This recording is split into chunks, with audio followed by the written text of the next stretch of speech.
नमस्ते दोस्तों, हम लोग आज सितंबर माह का नवीनतम जो सामान्य ज्ञान है प्रतियोगिता दर्पण से उसको देखेंगे। तो अभी हाल ही में जो है इंडिया जो है 26 विपक्षी दलों ने जो एनडीए जो है उसका विपक्षी दल जो है कांग्रेस सहित 25 विपक्षी दलों ने मिलकर जो है इंडिया बनाया है। इंडिया का फुल फॉर्म है Indian national development inclusive alliance, Indian national development inclusive alliance. और ये जो है Indian national development inclusive alliance है और इसका नामकरण जो है 17 जुलाई 2023 को जो है बेंगलुरु में इसका नामकरण हुआ। कब हुआ? तो 17 जुलाई 2023 को, 17 जुलाई 2023 याद रखेंगे हम लोग। उसके बाद अगला है आरपीएफ में जो है नियुक्ति हुई है। अभी आरपीएफ में जो नियुक्ति हुई है वो रेलवे प्रोटेक्शन फोर्स के डीजी के रूप में जो है मनोज यादव की नियुक्ति हुई है। किसकी हुई है? तो मनोज यादव की।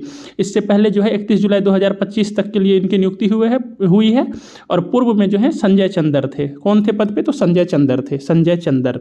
अगला प्रश्न है आपसे, अगला प्रश्न है कि सर्वोच्च न्यायालय में 2 नए न्यायाधीश की नियुक्ति हुई है। सर्वोच्च न्यायालय में एक तो तेलंगाना न्यायालय से लाए गए हैं, तेलंगाना से हाईकोर्ट से, वो है न्यायमूर्ति उज्ज्वल भुइयां, और अगले जो हैं वो है न्यायमूर्ति भट्टी, केरल हाईकोर्ट से आए हैं। ये दोनों अभी आए हैं। कुल इसके साथ जो है सर्वोच्च न्यायालय में न्यायाधीशों की, मुख्य न्यायाधीश सहित न्यायाधीशों की संख्या 32 हो गई है। मैक्सिमम वर्तमान समय में जो व्यवस्था है उसके अनुसार 34 हो सकती है। कितनी हो सकती है? तो 34। उसके बाद आगे देखेंगे हम लोग 4 हाईकोर्ट के जो हैं मतलब न्यायाधीश, 4 हाईकोर्ट के जो है मुख्य न्यायाधीश बदले गए हैं, जिसमें तेलंगाना के लिए जो है आलोक आराधे को नियुक्त किया गया है चीफ जस्टिस, ओडिशा के लिए सुभाशीष तलपत्रा को, गुजरात के लिए सुनीता अग्रवाल को, और केरल के लिए आशीष जे देसाई को। इन चारों को याद रखना है आपको कि तेलंगाना के लिए जो है आलोक आराधे को, ओडिशा के लिए सुभाशीष तलपत्रा को, गुजरात के लिए सुनीता अग्रवाल को और केरल के लिए आशीष जे देसाई को। अगला है सॉलिसिटर जनरल तुषार मेहता की पुनर्नियुक्ति की गई है। सॉलिसिटर जनरल तुषार मेहता की पुनर्नियुक्ति 3 वर्ष के और अतिरिक्त कार्यकाल हेतु, तो जून 2026 तक जो है इनका कार्यकाल अब रहेगा। कब तक रहेगा? तो जून 2026 तक। दक्षिण अफ्रीका में भारत के उच्चायुक्त नियुक्त हुए हैं प्रभात कुमार को दक्षिण अफ्रीका में भारत का उच्चायुक्त नियुक्त किया गया है। साथ ही इंडोनेशिया में जो भारत के नए राजदूत नियुक्त हुए हैं वो हैं संदीप चक्रवर्ती। उसके अलावा टाटा स्टील के प्रबंध निदेशक सह CEO के रूप में टीवी नरेंद्रन की नियुक्ति की गई है, टीवी नरेंद्रन की नियुक्ति। अगला प्रश्न है कोल इंडिया के संबंध में। कोल इंडिया के निदेशक जो हैं कोल इंडिया में चुने गए हैं PM पोलावरापू एम प्रसाद चुने गए हैं कोल इंडिया लिमिटेड के चेयरमैन के रूप में। अगला प्रश्न है भारतीय तटरक्षक बल के 25वें महानिदेशक के रूप में किसे चुना गया है? तो राकेश पाल को भारतीय तटरक्षक बल का जो है 25वां महानिदेशक चुना गया है, राकेश पाल को। अगला प्रश्न देखते हैं हम लोग, अखिल भारतीय फुटबॉल महासंघ द्वारा जो है 2022 के सर्वश्रेष्ठ फुटबॉलर की घोषणा की गई। इसमें पुरुष वर्ग में जो है ललियान ज्वाला छांगटे को जो है 2022 का सर्वश्रेष्ठ फुटबॉलर चुना गया। ललियान ज्वाला छांगटे जो है मिजोरम से हैं। कहाँ से हैं? मिजोरम से। उसके अतिरिक्त जो है महिलाओं में जो है मनीषा कल्याण को चुना गया है। मनीषा कल्याण जो है पंजाब से। ललियान ज्वाला छांगटे मिजोरम से ये पुरुष वर्ग में चुने गए हैं और मनीषा कल्याण जो है पंजाब से महिला वर्ग में चुनी गई हैं। इसको ध्यान रखना है। अगला प्रश्न है आपसे कि ऊर्जा एवं पर्यावरण शोध के क्षेत्र का प्रतिष्ठित एनी अवार्ड जो है हाल ही में घोषणा की गई है इसकी, और यह किसको दिया गया?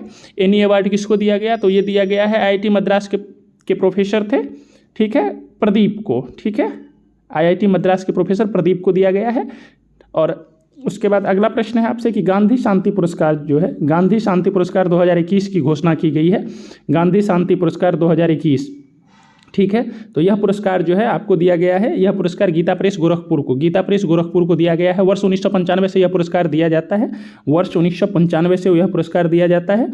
और 1995 में किसको दिया गया था? तो 1995 में जो है जूलियस नेरेरे को दिया गया था। ये तंजानिया के प्रथम राष्ट्रपति थे, जूलियस नेरेरे, तंजानिया के प्रथम राष्ट्रपति। इस वर्ष में माह जुलाई में जो निधन हुआ है उसके बारे में हम लोग देख लेते हैं। निधन में पहला निधन यह है मंगला नार्लिकर का। मंगला नार्लिकर जो है 80 वर्ष की आयु में जो है पुणे में इनका निधन हो गया। गणितज्ञ थी मंगला नार्लिकर, ठीक है।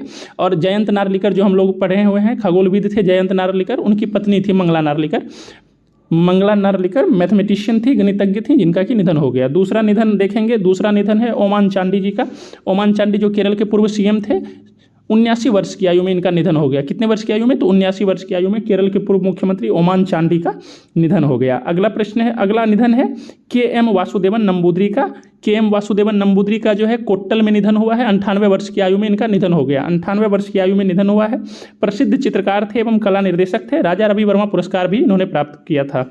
राजा रवि वर्मा पुरस्कार भी इन्हें मिल चुका था। ठीक है, अब हम लोग देखेंगे जुलाई माह के प्रमुख दिवस के।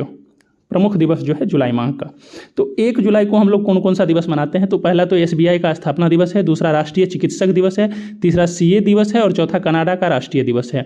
ठीक है, उक्त के अतिरिक्त जो है जुलाई का प्रथम शनिवार जो होता है वह अंतर्राष्ट्रीय सहकारिता दिवस होता है। अंतर्राष्ट्रीय सहकारिता दिवस जो है जुलाई का पहला शनिवार होता है। ठीक है, जो इस बार 1 जुलाई को ही मनाया गया है। उसके बाद आगे है आपका कि 4 जुलाई को जो है हम लोग अमेरिका का स्वतंत्रता दिवस मनाते हैं। अमेरिका का स्वतंत्रता दिवस मनाते हैं हम लोग 4 जुलाई को। उसके बाद है 6 जुलाई को विश्व जूनोसिस दिवस मनाते हैं। 6 जुलाई को विश्व जूनोसिस दिवस। उसके बाद 11 जुलाई को विश्व जनसंख्या दिवस। 14 जुलाई को फ्रांस का राष्ट्रीय दिवस।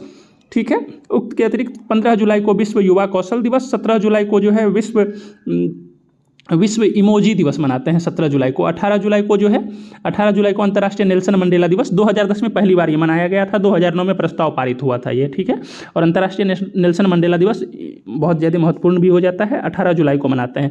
12 जुलाई को एक छूट गया है, मलाला दिवस मनाते हैं। ठीक है, 19 जुलाई को जो है बैंकों का राष्ट्रीयकरण दिवस मनाया जाता है, क्योंकि आपको पता है कि 19 जुलाई 1969 को जो है 14 बैंकों का राष्ट्रीयकरण किया गया था। तो 19 जुलाई को जो है बैंकों का राष्ट्रीयकरण दिवस मनाते हैं। ठीक है, 20 जुलाई को विश्व शतरंज दिवस मनाते हैं 20 जुलाई को। और चंद्रमा पर जो है मानव पहली बार, ये भी वर्ष 1969 में ही गया था, तो 20 जुलाई को जो है ये चंद्रमा पर जो है पहली बार मनुष्य के कदम पड़ने की वर्षगांठ भी मनाते हैं। अगला प्रश्न है, अगला है 22 जुलाई। 22 जुलाई को राष्ट्रीय आम दिवस मनाते हैं। राष्ट्रीय आम दिवस कब मनाते हैं? तो 22 जुलाई को। 26 जुलाई को कारगिल विजय दिवस मनाते हैं। 26 जुलाई, ये 1999 की घटना है। कारगिल विजय दिवस जो है 26 जुलाई को मनाया जाता है। आगे है 28 जुलाई को विश्व हेपेटाइटिस डे मनाते हैं। विश्व हेपेटाइटिस दिवस जो कब मनाते हैं? तो 28 जुलाई को विश्व हेपेटाइटिस दिवस 28 जुलाई को। 29 जुलाई को अंतर्राष्ट्रीय बाघ दिवस। 30 जुलाई को मानव तस्करी निषेध दिवस।